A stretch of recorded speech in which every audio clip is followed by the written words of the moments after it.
Bonjour à tous et bienvenue à notre culte du 28 février 2021, toujours en mode confiné. Ce matin, nous allons terminer notre série dans le livre de Ruth. Nous aurons aussi deux lectures et deux cantiques. Et pour commencer, je vous invite à ouvrir la parole de Dieu pour notre première lecture dans le livre des psaumes. Et nous allons lire le psaume 145. Charles Spurgeon commente sur ce psaume et il écrit ceci: « Le Seigneur est plein de grâce, de bonté et de générosité. Ses paroles et ses voix, ses promesses et ses dons, ses plans et ses desseins manifestent tous la faveur gratuite de sa grâce. Il n'y a rien en l'Éternel de soupçonneux, de partial, de morose, de tyrannique ou inapprochable. Il est condescendant et bon. » Et un peu plus loin, il écrit: « On adore l'Éternel pour la grâce de sa providence envers les hommes et les autres créatures. » Ceci suit bien à propos la mention de sa royauté, car nous voyons comment il règne sur son royaume et pourvoit pour toutes ses créatures. La main de la grâce ne se ferme jamais là où le pécheur vit. Il n'y a pas de division marquée dans ce psaume, mais on peut quand même proposer le plan suivant. C'est un psaume de louange, comme le dit le titre, un psaume de David. Et David loue Dieu d'abord pour sa renommée et sa gloire, versets 1 à 7. Ensuite, il loue Dieu pour sa bonté, versets 8 à 10. Il loue Dieu pour son règne, versets 11 à 13. Il loue Dieu pour sa providence, versets 14 à 16. Et il loue Dieu pour son salut et sa miséricorde, versets 17 à 21. Lisons donc le psaume 145, un psaume de louange, un psaume de David. Et voici la parole de Dieu.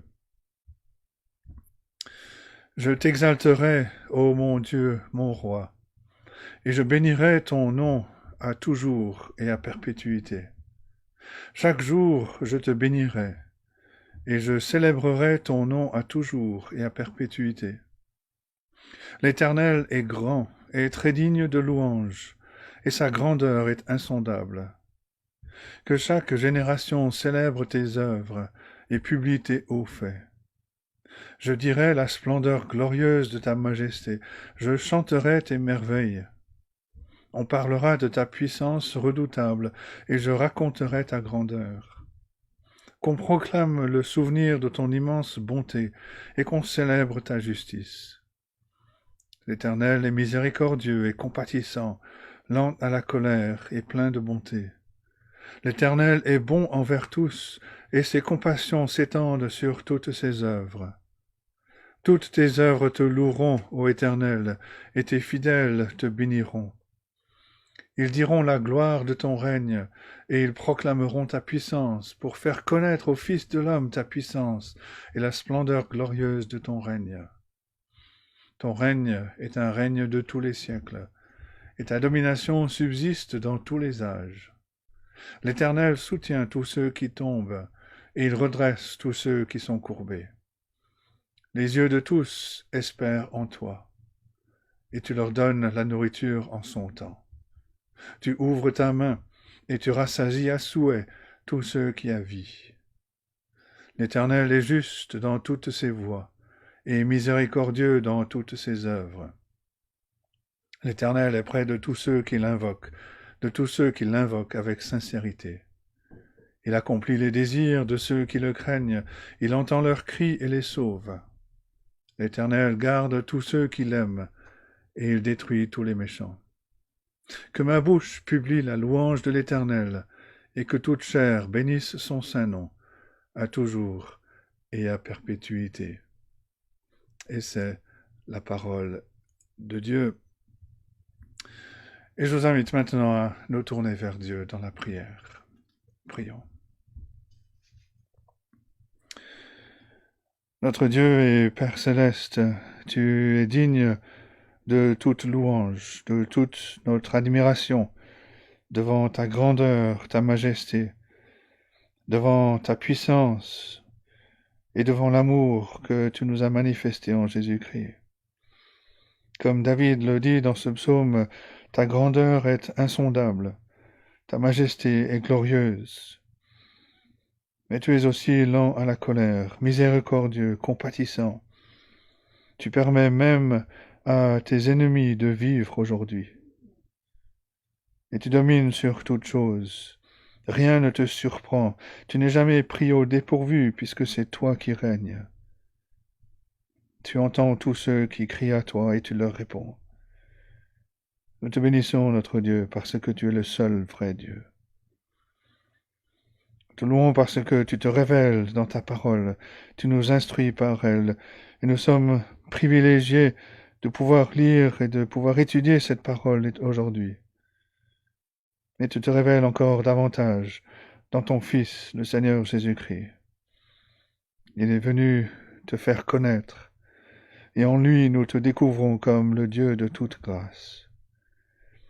Tu as fait de nous tes enfants, tu nous as adoptés dans ta famille, nous qui par nature étions tes ennemis, nous qui par nature ne méritions que ta colère juste et sainte. Et aujourd'hui nous pouvons t'appeler Père, non pas à cause de nos œuvres imparfaites, mais à cause de l'œuvre parfaite de ton Fils, qui est venu dans ce monde pour accomplir tout ce qui était exigé par ta loi, et pour donner sa vie en rançon pour sauver ton peuple. Nous te louons, notre Dieu, pour ta fidélité à notre égard, pour ta bonté qui se renouvelle chaque matin. Te remercions pour ces instants où, même si nous sommes séparés physiquement à cause de cette pandémie, nous pouvons te louer ensemble grâce à ces moyens de communication modernes. Et nous te prions ce matin, ô notre Dieu, de bénir la proclamation de ta parole, partout où ton peuple se réunit. Que ton esprit applique cette parole au cœur, qu'il touche les cœurs qui ne te connaissent pas encore, et qu'il encourage les cœurs qui te connaissent déjà. Viens nous bénir ce matin, ouvre nos oreilles pour que nous entendions ta voix. Fais-nous du bien, et glorifie ton nom.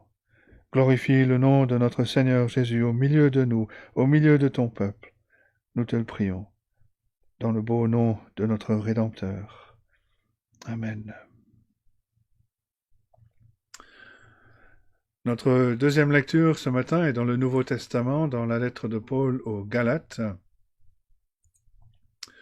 Galates chapitre 3. Paul, dans cette lettre, écrit aux croyants de la Galatie, et il est obligé de les reprendre parce qu'ils se détournent du véritable évangile de la grâce de Dieu en Jésus-Christ pour d'autres messages, et donc à la fin, même dans le chapitre 2, il est obligé de reprendre l'apôtre Pierre pour son attitude hypocrite. Et donc il continue au chapitre 3, et nous allons lire le chapitre en entier. Commençons au verset 1.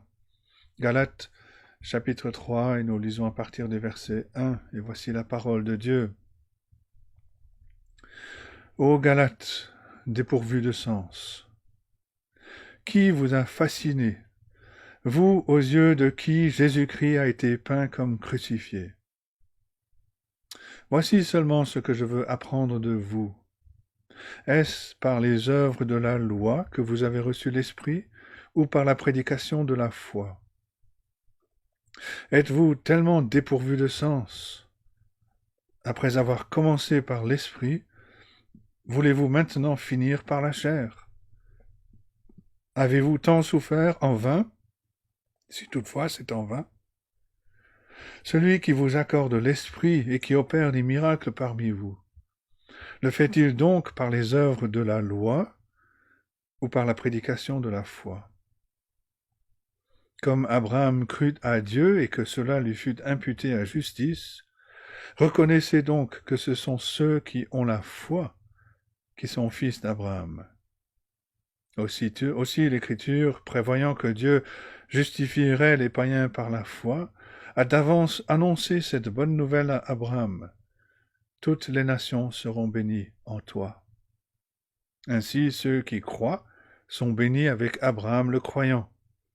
Car tous ceux qui s'attachent aux œuvres de la loi sont sous la malédiction, car il est écrit « Maudit, et quiconque n'observe pas tout ce qui est écrit dans le livre de la loi et ne le met pas en pratique. » Et que nul ne soit justifié devant Dieu par la loi, cela est évident, puisqu'il est dit « Le juste vivra par la foi ». Or, la loi ne procède pas de la foi, mais elle dit « Celui qui mettra ces choses en pratique vivra par elles ».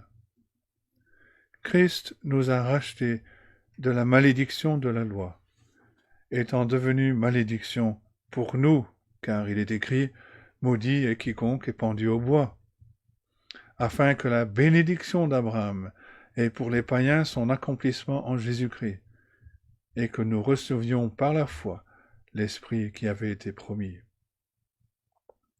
Frères, je parle à la manière des hommes. Un testament en bonne forme, bien que fait par un homme, n'est annulé par personne, et personne n'y ajoute. Or, les promesses ont été faites à Abraham et à sa descendance. Il n'est pas dit « et aux descendances » comme s'il s'agissait de plusieurs, mais comme il s'agit d'une seule, et à ta descendance, c'est-à-dire à Christ. Voici ce que je veux dire.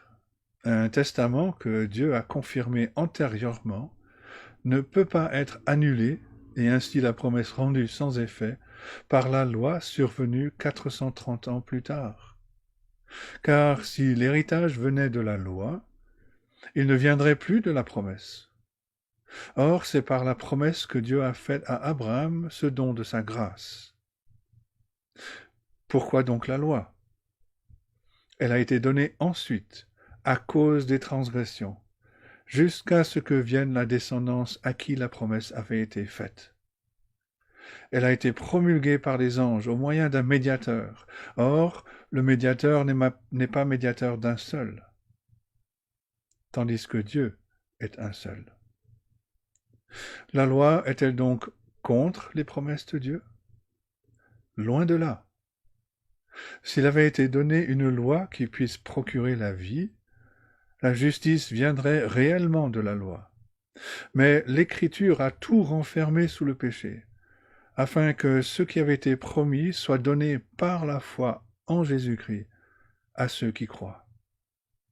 Avant que la foi vienne, nous étions enfermés sous la garde de la loi, en vue de la foi qui devait être révélée. Ainsi, la loi a été comme un précepteur pour nous conduire à Christ, afin que nous soyons justifiés par la foi. La foi étant venue, nous ne sommes plus sous ce précepteur. Car vous êtes tous fils de Dieu par la foi en Jésus-Christ.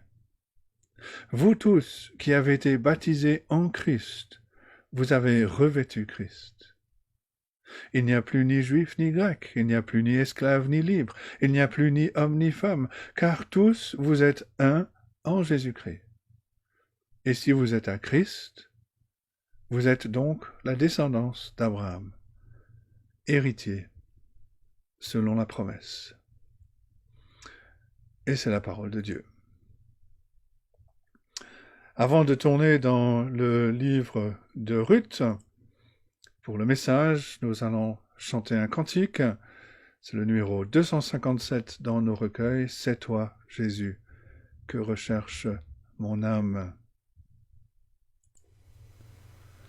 Cantique numéro 257.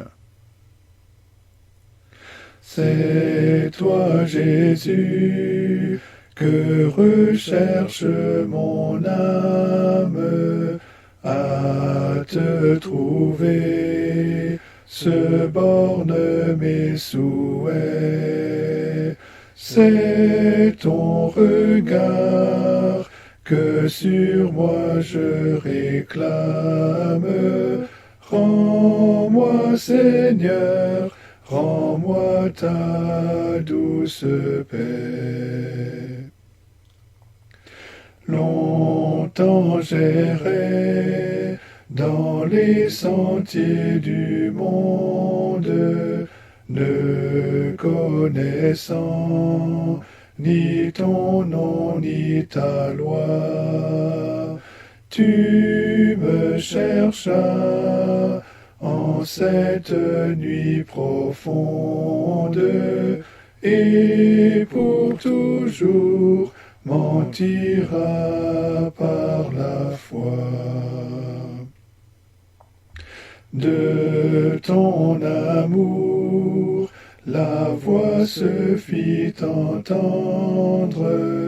J'appris alors que tu m'as racheté, et ton esprit à mon cœur fit comprendre ce qu'est pour nous, ô Dieu, ta charité.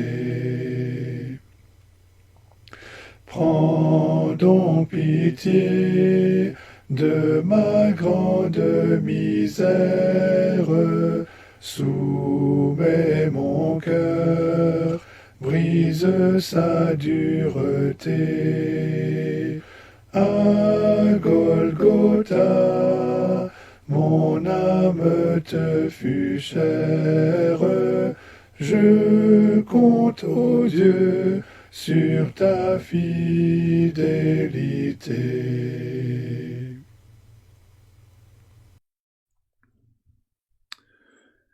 Et je vous invite à ouvrir la parole de Dieu dans le livre de Ruth.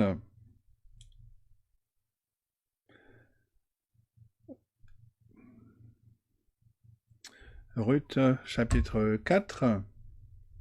Nous arrivons donc à la fin de cette série.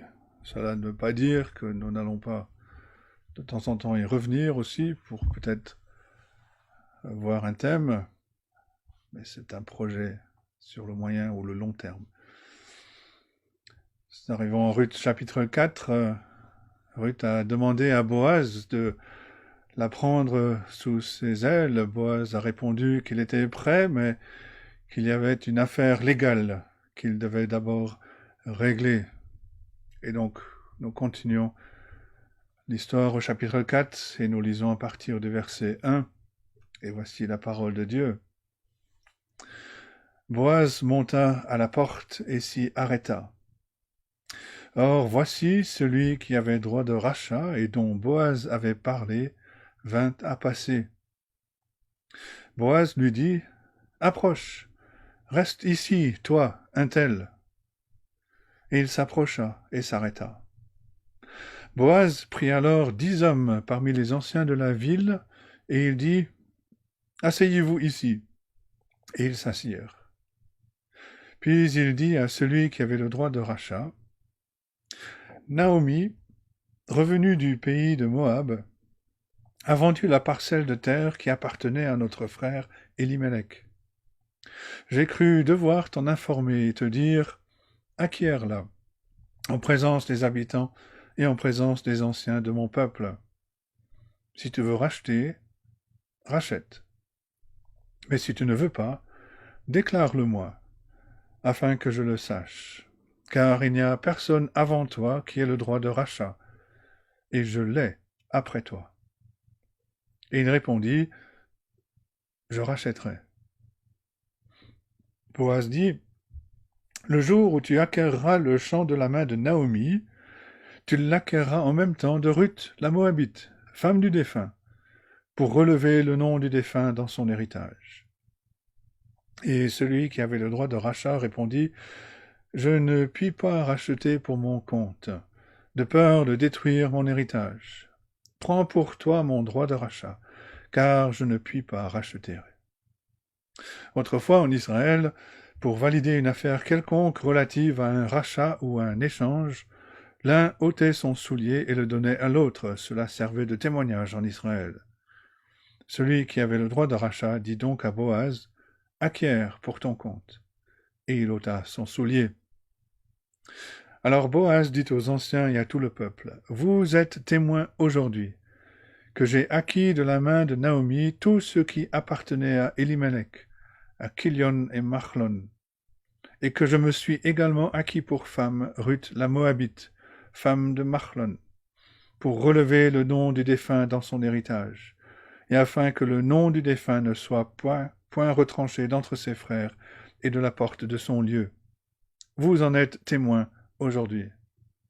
Tout le peuple qui était là à la porte et les anciens dirent, nous en sommes témoins. Que l'Éternel rende la femme qui entre dans ta maison semblable à Rachel et à Léa, qui toutes les deux ont bâti la maison d'Israël. Manifeste ta force dans Ephrata, et fais-toi un nom dans Bethléem. Puisse la postérité que l'Éternel te donnera par cette jeune femme rende ta maison semblable à la maison de Péretz, qui fut enfantée à Juda par Tamar. Boaz prit Ruth, qui devint sa femme, et il alla vers elle. L'Éternel permit à Ruth de concevoir, et elle enfanta un fils. Les femmes dirent à Naomi, « Béni soit l'Éternel, qui ne t'a point laissé manquer aujourd'hui d'un homme ayant droit de rachat, et dont le nom sera célébré en Israël. Cet enfant restaurera ton âme, et sera le soutien de ta vieillesse. Car ta belle-fille, qui t'aime, l'a enfanté, elle qui vaut mieux pour toi que 7 fils. » Naomi prit l'enfant et le mit sur son sein, et elle fut sa garde. Les voisines lui donnèrent un nom en disant, « Un fils est né à Naomi, et elles l'appelèrent Obed. Ce fut le père d'Isaïe, père de David. Voici la postérité de Péretz. Péretz engendra Hetzron, Hetzron engendra Ram, Ram engendra Aminadab, Aminadab engendra Nachshon, Nachshon engendra Salmon, Salmon engendra Boaz, Boaz engendra Obed, Obed engendra Isaïe, et Isaïe engendra David. Et jusque-là la parole de Dieu. Nous avons vu dans cette histoire qu'une romance a commencé à naître entre Ruth et Boaz pendant les 3 mois dans le champ où Ruth est allée glaner. Boaz avait entendu des choses au sujet de Ruth avant de la rencontrer. Il a découvert quelque chose du caractère de cette jeune femme. Et Boaz va utiliser les opportunités qui se présentent pour non seulement partager son pique-nique avec Ruth, mais pour rendre les choses plus faciles en donnant l'ordre à ses serviteurs de laisser un peu plus pour Ruth. Mais il y a autre chose. Ruth est arrivée à Bethléem comme une étrangère de Moab. Et les Moabites vivaient à une certaine distance d'Israël, et leur histoire avec Israël était négative. Ruth arrive à Bethléem en tant que veuve, une jeune veuve, sans avenir humainement parlant. Elle était mariée, mais son mari est mort dans le pays de Moab, et son héritage en Israël est menacé. Naomi, la belle-mère de Ruth, a dû vendre la propriété parce qu'elle n'avait pas les moyens de la garder. Les choses sont compliquées. Les choses vont se compliquer encore davantage. Ruth a besoin de quelqu'un pour l'aider, tout comme Naomi d'ailleurs. Mais la loi de Moïse a fait une provision pour ce cas de figure. Je ne sais pas si vous l'avez noté dans la lecture, mais il est question du nom de quelqu'un, de l'héritage de quelqu'un en Israël. Le nom et l'héritage étaient très importants pour la société en Israël. C'était l'identité, c'était votre place dans la terre promise. Chaque famille avait reçu un terrain, chaque famille avait reçu une parcelle de la terre de la promesse, de sorte que chaque famille avait un endroit qu'elle pouvait appeler leur propriété dans la terre de la promesse. Chaque famille avait une part, mais cette part pouvait être perdue. Elle pouvait être perdue à cause d'un mauvais plan financier ou à cause de dettes ou de toutes sortes de choses. Mais tous les 50 ans, c'était le jubilé. Et la part qui avait été perdue revenait à la famille d'origine. C'était quelque chose qui était gravé dans la pierre. Et donc vous aviez une identité, vous aviez un nom, un lieu dans la terre de la promesse. Mais ici, on se retrouve avec une jeune femme qui ne peut pas continuer le nom de son mari puisqu'il est mort. Mais la loi a prévu ce cas. La loi autorise un parent d'épouser la veuve, et les enfants qu'elle aura porteront le nom du défunt mari. Le nom du défunt mari ne sera pas perdu en Israël, et donc son héritage ne sera pas perdu. Et on a vu que Boaz est qualifié pour assurer ce rôle. C'est un parent. Il est qualifié pour être la personne dont Ruth et Naomi avaient besoin. Mais l'autre chose que la loi de Moïse autorisait, c'est que cette personne pouvait choisir de racheter la propriété qui avait été perdue ou dilapidée ou donnée à cause de dettes ou pour toute autre raison. Le parent pouvait racheter la propriété et la retourner à la famille d'origine. Et Boaz est aussi qualifié pour cette tâche. Et on a vu à la fin du chapitre 3 que Boaz non seulement est très qualifié pour accomplir ces choses, mais il est aussi très déterminé. Au bout de 3 mois de moisson, on a vu que Ruth a pris l'initiative. Elle est allée rencontrer Boaz pour lui faire prendre conscience que c'était peut-être lui l'instrument que Dieu allait utiliser pour la prendre sous ses ailes. Ruth est allée se coucher aux pieds de Boaz. Elle a découvert ses pieds pour que le froid vienne le réveiller. Boaz se réveille un peu en sursaut. Il voit cette femme à ses pieds. Elle lui fait connaître ses attentes. Boaz est prêt à aller dans cette direction. Mais il doit enlever un obstacle. Au chapitre 3, verset 12, Boaz dit « Il est bien vrai que j'ai droit de rachat, mais il en existe un plus proche que moi. » Le parent le plus proche qui le désire peut racheter la propriété et la veuve. Et voilà le problème. Et Ruth rentre chez elle pour le dire à sa belle-mère. Il y a une question légale que Boaz doit régler. Et donc on arrive au chapitre 4 et on voit Boaz agir comme un homme. Il veut faire ce qui est juste. Et maintenant on le voit prendre l'initiative. Il va traiter cette question légale. Et tout ce chapitre parle de rédemption. Au chapitre 3, on a vu les qualités du Rédempteur. Ce dernier chapitre 4 parle de rédemption, de racheter l'héritage qui appartient à la femme, de sorte que le nom et l'identité du mari continuent de vivre en Israël.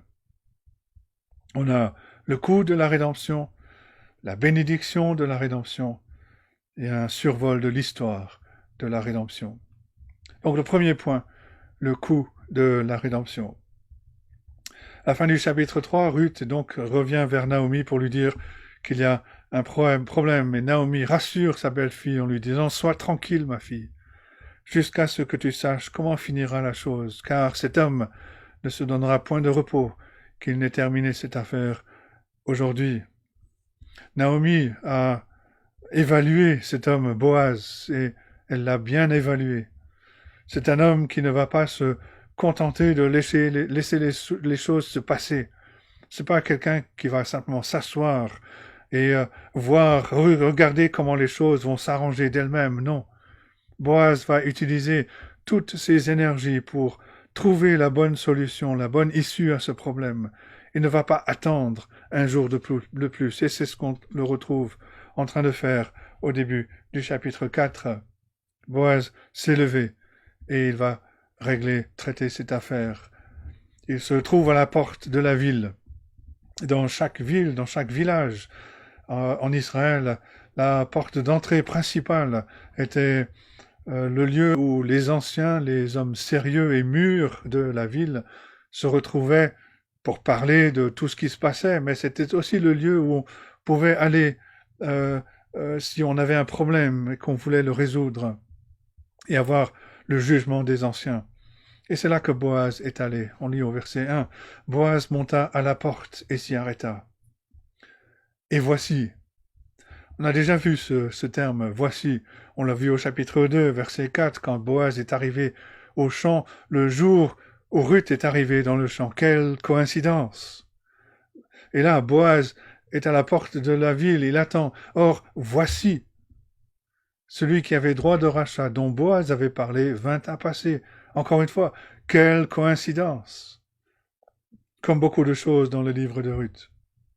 Boaz se trouve à la porte de la ville, le même jour où cet homme passe par là. Or, on sait que le hasard n'existe pas. On voit là la providence de Dieu, mais sur le plan humain, on peut on peut être étonné, voir la coïncidence.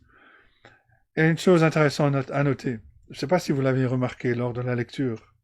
Quand Boaz appelle cet homme, rappelez-vous que Ruth, on a dit que ce livre de Ruth met l'accent sur les noms, l'identité, les héritages. Mais quand Boaz appelle cet homme, il ne l'appelle pas par son nom. Boaz l'a sans doute appelé par son nom, mais c'est l'auteur qui, délibérément, ne le mentionne pas. Notre traduction dit, fin du verset 1, Boaz lui dit, approche, reste ici, toi, un tel. Boaz l'interpelle, et l'auteur veut nous faire montrer que c'est quelque chose de très indéfini. Il l'interpelle, il le fait venir, et il s'assure qu'il y a un nombre d'anciens requis par la loi. Il en prend 10 et les fait asseoir. Et voilà un groupe donc qui est capable de prendre une décision finale, qui peut résoudre la question légale. Et Boaz va engager une conversation avec cet autre homme. Et regardez comment il commence la conversation. Il commence aussi négativement que possible. Et il dit, Naomi, qui est revenue à Bethléem, est une femme âgée. Elle est à la fin de sa quarantaine, peut-être début 50. Elle est presque morte. Elle est revenue du pays de Moab où elle a vécu une dizaine d'années. Ça, c'est pas bon sur un CV d'avoir habité à Moab pour une Israélite. Et elle a vendu une parcelle de terrain qui appartenait à notre parent Elimelech. Alors j'ai pensé que tu le saches. Et je te dis, achète cette parcelle. Devant les anciens qui sont là, devant toutes les personnes qui sont là à la porte, si tu veux cette parcelle, rachète-la. Utilise ton droit de rachat. Boaz offre à cet autre parent cet arrangement financier. Achète cette parcelle pour Naomi. Tu peux la rajouter dans ton portfolio. Naomi est âgée. Elle va bientôt mourir. Quand elle sera morte, la parcelle te reviendra. Naomi ne peut plus avoir d'enfants. Donc, tu joues la sécurité, là. Voilà comment Boaz commence à vendre cet arrangement à cet autre homme. Quand on entend l'histoire, on a envie de dire, on va croiser les doigts et croiser les doigts de pied, croiser tout ce qu'on peut croiser, espérer que cet homme ne dise pas oui à cette offre. Parce qu'on veut que Ruth et Boaz se mettent ensemble. Et que dit cet homme? Oui, je rachèterai. Et on s'est dit que tout ce qui pourrait mal se passer se passe. C'est la loi de Murphy. On pensait que tout allait bien se terminer. Boaz allait résoudre cette affaire. Ruth serait à lui. Non, voilà que cet homme dit qu'il va racheter. Mais Boaz a une autre carte dans sa manche. Boaz dit à cet autre homme, rachète la parcelle de terre. Mais en faisant cela, tu acquerras en même temps Ruth, la Moabite. C'est comme si Boaz disait à cet homme, devine ce qui vient avec la parcelle de terre. Il y a Ruth. Cet homme ne connaît pas Ruth. Il ne l'a pas rencontrée comme Boaz l'a rencontrée. On a vu que Boaz a des sentiments pour elle. Mais cet homme n'a aucune idée de qui elle est. Et Boaz souligne en plus qu'elle vient de Moab. C'est pas une bonne nouvelle. Boaz insiste, c'est la femme du défunt. Tu devras la prendre pour relever le nom du défunt dans son héritage. Il est en train de dire à cet homme, si tu prends la parcelle de terre, tu prends Ruth. Et si tu prends Ruth, tu dois avoir des enfants pour relever le nom du défunt. Cela veut dire que ces enfants hériteront la propriété afin qu'elle reste dans la famille. Cet arrangement n'est pas aussi simple pour que l'homme l'imaginait au départ. Il commence à réfléchir et il se dit, je ne vais pas placer mon argent dans cette affaire. Parce que si je mets mon argent ici, Je dois épouser la jeune femme moabite. Je ne sais même pas à quoi elle ressemble. Je ne connais pas son caractère. Je ne sais pas combien d'enfants elle aura. Je vais devoir m'occuper de ces enfants, payer pour leur éducation. Et au final, c'est eux qui vont reprendre la propriété. Et cet homme dit à Boaz, Boaz, ça ne m'intéresse pas.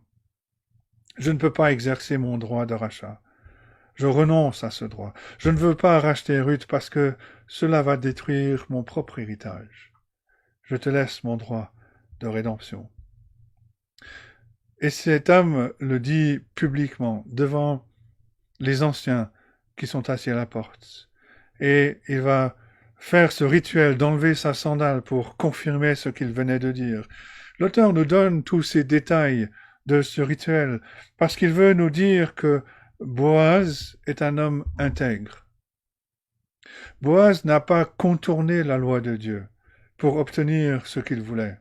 Non, Boaz a voulu faire les choses selon la loi, dans le respect de la loi. Il a voulu respecter la loi, accomplir toutes ces choses avec justice, et il le fait de manière publique. C'est intéressant de noter que ce chapitre parle de préserver des noms en Israël, mais le nom de cet autre parent n'est pas préservé. Il arrive dans l'histoire sans prévenir, et il repart aussitôt. Il n'a pas sa place en Israël. Il a mis ses propres intérêts à la première place. On ne connaît pas son nom.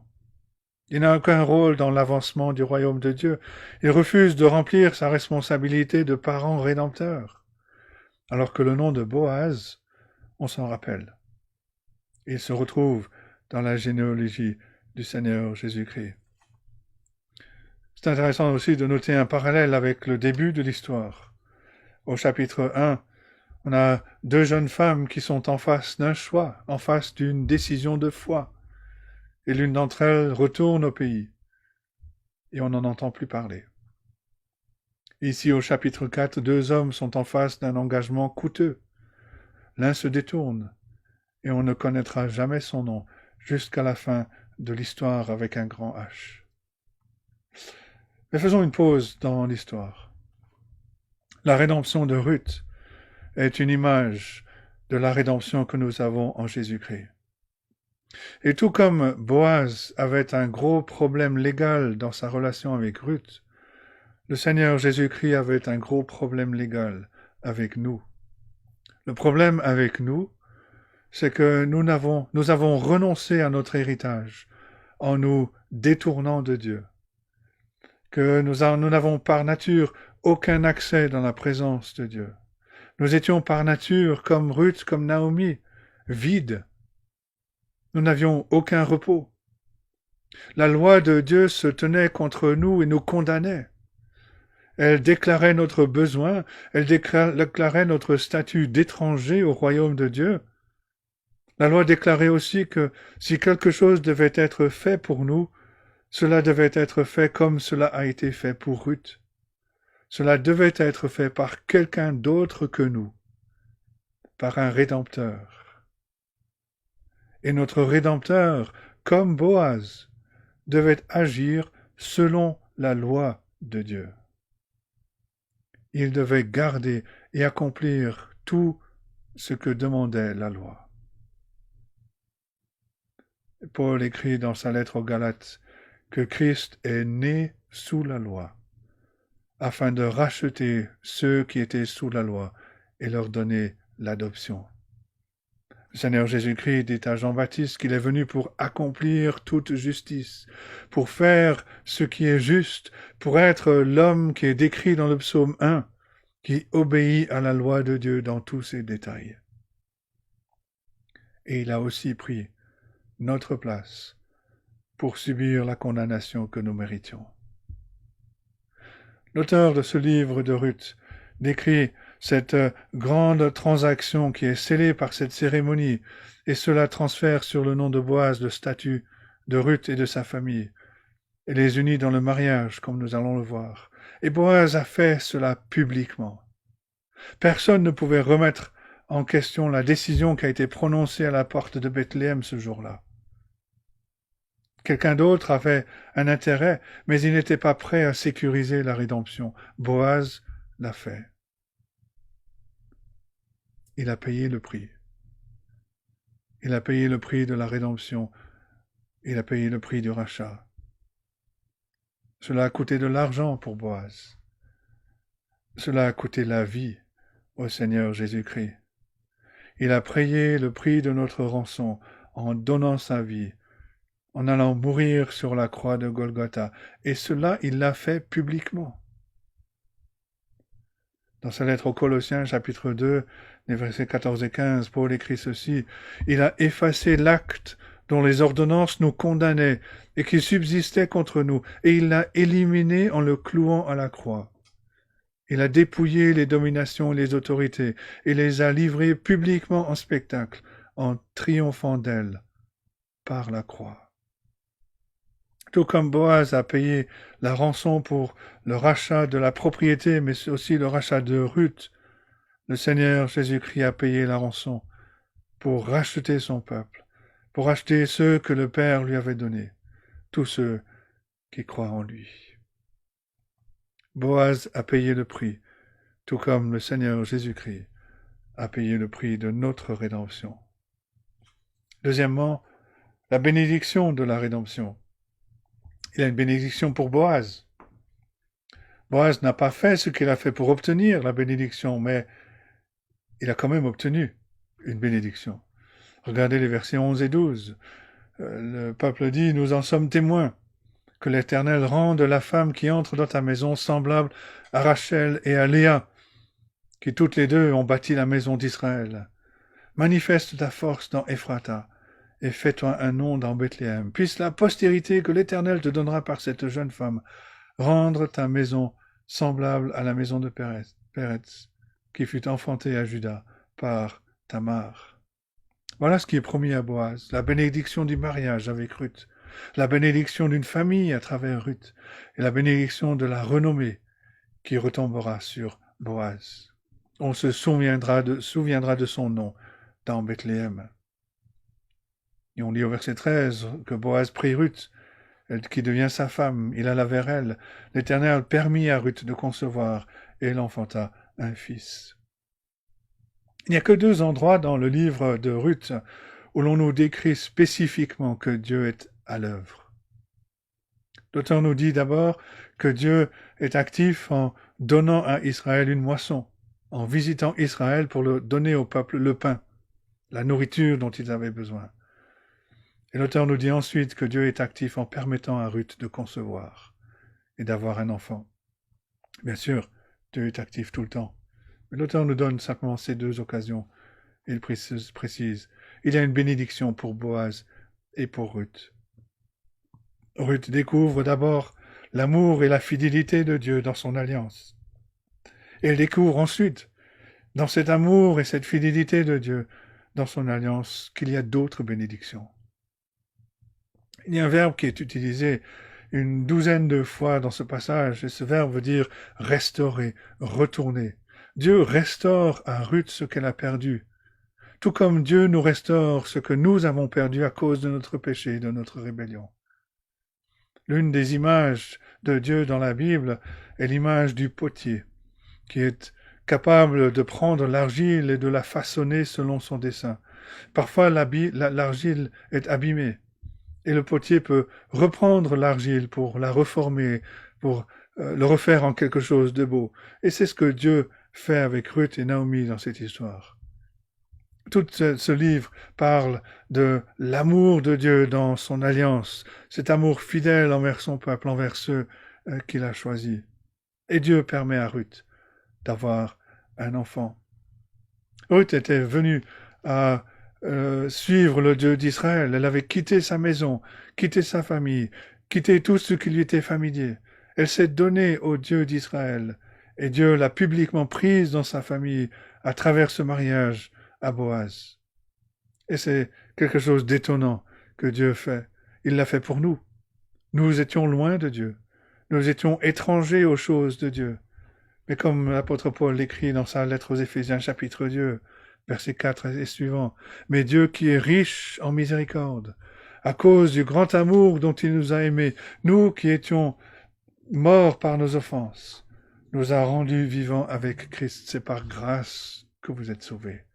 Il nous a ressuscités ensemble, nous a fait asseoir ensemble dans les lieux célestes en Jésus-Christ, afin de montrer dans les siècles à venir l'infinie richesse de sa grâce par sa bonté envers nous en Jésus-Christ. Il y a une bénédiction pour Ruth. Il y a aussi une bénédiction pour Naomi. Naomi, au début de cette histoire, perd son mari, perd ses 2 fils, perd une de ses belles-filles.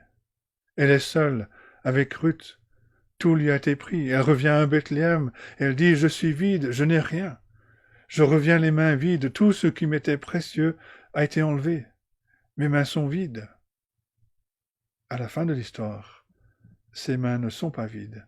Ses mains sont pleines. Elle tient dans ses bras l'enfant de Ruth. Elle devient la nounou, la garde de cet enfant. Elle prend soin de cet enfant. Ses mains sont pleines, sont remplies. Dieu a rempli sa vie, qu'elle croyait vide. Regardez les versets 14 et 15. Les femmes dirent à Naomi, « Béni soit l'Éternel, qui ne t'a point laissé manquer aujourd'hui d'un homme et en droit de rachat, et dont le nom sera célébré en Israël. Cet enfant restaurera ton âme et sera le soutien de ta vieillesse, car ta belle-fille qui t'aime l'a enfanté, elle qui vaut mieux pour toi que 7 fils. » Voilà les bénédictions de cette rédemption. Troisièmement, un survol de l'histoire de la rédemption. On a déjà dit, il faut lire cette histoire à différents niveaux. C'est effectivement d'abord une belle histoire d'amour, mais c'est aussi une histoire de rédemption personnelle, avec une belle fin. Mais si on y élargit le plan, on voit que l'histoire de Ruth fait partie d'une histoire bien plus grande, l'histoire de la Bible. Et c'est ce que nous enseigne cette liste de noms à la fin de ce livre de Ruth. L'auteur ne place pas cette généalogie-là par hasard. Il commence avec Péretz. Et Péretz est le fruit de l'union anormale entre une belle-fille et son beau-père, entre Tamar et Juda. C'est pas une belle histoire à lire, mais elle fait partie de la parole de Dieu. Et c'est un exemple de la façon dont Dieu, dans sa grâce, peut agir même dans des circonstances terribles pour accomplir son dessein. Péretz, le fruit d'une relation anormale. Boaz, dont la mère n'est autre que Rahab la prostituée. Ruth, la Moabite. Et l'auteur souligne qu'ils font tous partie de la généalogie de David, le plus grand roi d'Israël. Cette histoire est liée à la promesse de Dieu faite à Abraham, qu'il donnerait un nom, qu'il donnerait une bénédiction, un héritage, une postérité à son peuple, qui serait une bénédiction pour le monde entier. Cette histoire est liée à la venue du roi selon le cœur de Dieu. Ce livre, on l'a vu, commence au jour des juges, où chacun faisait ce qui lui semblait bon. Et ce livre se termine avec la mention de David, le grand roi d'Israël. Mais ce livre, cette histoire est aussi liée à Bethléem. Vous avez remarqué l'insistance sur la ville de Bethléem dans les versets 11 et 12. Manifeste ta force dans Ephrata. Alors, il y avait 2 Bethléem dans la région. Et pour les identifier, on a appelé une Bethléem Ephrata. C'est là où David est né. C'est là où le fils de David naîtra. Manifeste ta force dans Ephrata. Fais-toi un nom dans Bethléem. Puisse la postérité que l'Éternel te donnera par cette jeune femme, rendre ta maison semblable à la maison de Péretz qui fut enfantée à Juda par Tamar. C'est à Bethléem que Samuel est allé pour oindre le jeune David, roi d'Israël. Et c'est aussi au sujet de Bethléem que le prophète Michée écrit, chapitre 5, verset 1. « Et toi, Bethléem Ephrata, petite entre les milliers de Juda, de toi sortira pour moi celui qui dominera sur Israël, et dont les activités remontent au temps ancien, au jour de l'éternité. » La merveille de l'histoire de Ruth, c'est que de cette jeune femme moabite vient le Seigneur Jésus-Christ, le Rédempteur. En fait, c'est de cette histoire de Ruth que le terme Rédempteur devient très précieux pour le croyant. Parce qu'on voit en Boaz celui qui, par amour, est allé volontairement faire ce qui devait être fait selon la loi, pour payer le prix, quel qu'il soit, pour sauver et racheter sa bien-aimée. C'est ce que Boaz a fait. C'est ce que notre Rédempteur a fait. C'est ce que le Seigneur Jésus-Christ a fait pour son peuple. Il est allé à la croix et il a donné sa vie en rançon. Et nous avons la rédemption par son sang, le pardon de nos péchés selon la richesse de sa grâce, comme Paul écrit en Éphésiens chapitre 1. Mais ce livre de Ruth est comme une symphonie inachevée. À travers son fils et son descendant plus grand, celle qui a tout quitté se retrouve faisant partie d'une très grande famille, la famille des croyants. Au retour de Christ, nous rencontrerons Ruth. Nous pourrons lui dire combien nous avons aimé son histoire. Nous pourrons lui demander ce qu'elle a ressenti en allant à la rencontre de Boaz ce jour-là, ou cette nuit-là plutôt. Et elle nous dira comment la romance a commencé, comment Dieu a béni une étrangère, comment il lui a donné la place dans la généalogie du roi David, et a fait d'elle l'arrière-arrière-arrière-arrière-arrière-arrière-grand-mère du roi des rois, Jésus-Christ. Mais si Dieu peut accueillir une étrangère de Moab dans sa famille, il peut accueillir n'importe qui, même ceux qui se sentent petits, insignifiants, rejetés par ce monde. Dieu peut donner une identité, il peut donner une famille, un héritage éternel à tous ceux qui viennent à lui par la foi en Jésus-Christ, le seul Rédempteur, le seul Sauveur, le seul qui a payé le prix pour la rançon de son peuple. Alors venez à lui, tout simplement. Venez à lui dans la foi. Venez à Christ, à lui seul. Que Dieu bénisse sa parole à nos cœurs. Amen. Et nous allons chanter pour terminer le cantique numéro 119, Rédempteur adorable.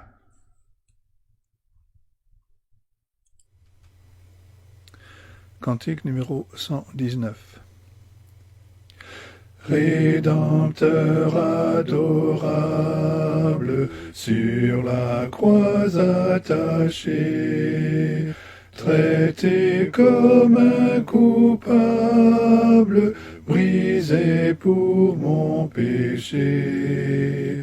Ton angoisse suprême, ta douleur, ton tourment, me disent, vois, je t'aime, j'ai pris ton châtiment. Abandonné du Père, dans mon âme troublée, buvant la coupe amère pour ton iniquité. De l'éternelle flamme, mon amour te sauva. Je mourus pour ton âme, pécheur à Golgotha. Le sang de mes blessures, ma couronne de roi, toutes ces meurtrissures, comprends-le, c'est pour toi.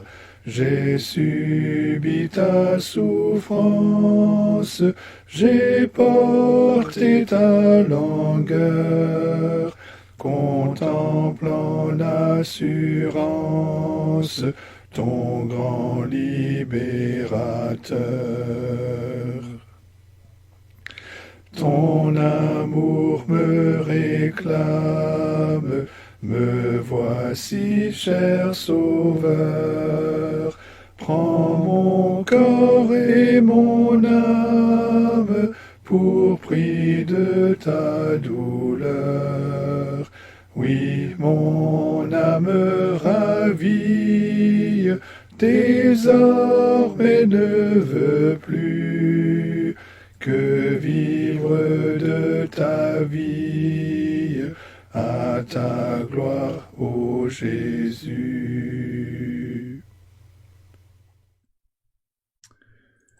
Et nous terminons avec cette bénédiction que nous avons dans la lettre de Paul aux Romains, chapitre 15. Que le Dieu de l'espérance vous remplisse de toute joie et de toute paix dans la foi, pour que vous abondiez en espérance, par la puissance du Saint-Esprit. Amen. Bon dimanche et bonne semaine à vous.